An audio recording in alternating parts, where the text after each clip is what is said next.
I don't know if you've ever come across this food, but we call it abacha. Abacha is grated from cooked cassava. And whether we like it or not, even someone like myself who has a very large family, there are some days I feel very lazy to cook.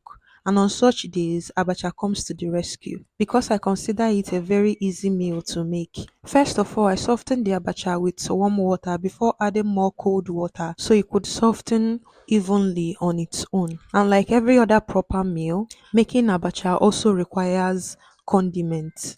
That is why I'll be preparing this crayfish and ekpeng. Crayfish and ogili is always considered to be the heart of every meal.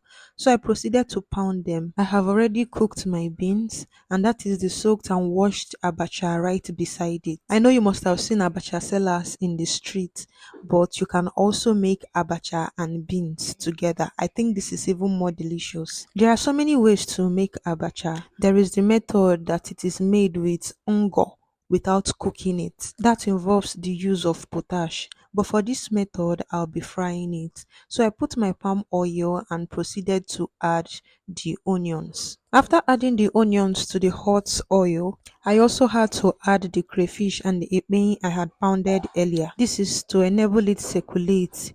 If it is not added at that point, it will gum on the abacha and will not circulate properly.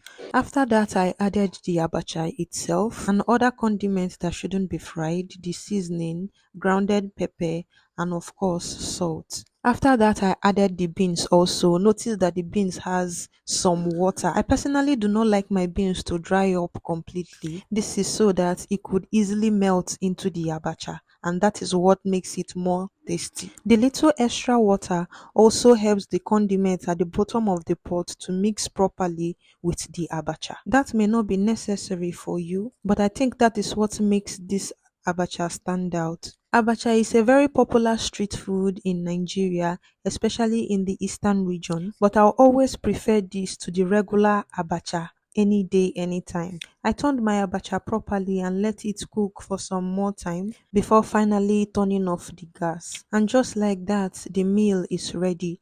I told you this is one of the easiest meal to make, and it is very fast too. I dished food for myself and my sister. There are some meals that you eat with spoon, but for me, abacha is not one of them. Just like eating fufu, abacha is best enjoyed when you eat it with your bare hands. If you think rice and beans or even beans and bole is a very delicious combo, you should definitely try abacha and beans. My sister does not like beans alone, but can never refuse abacha and beans. After this plate, we had several more plates. Thank you for watching.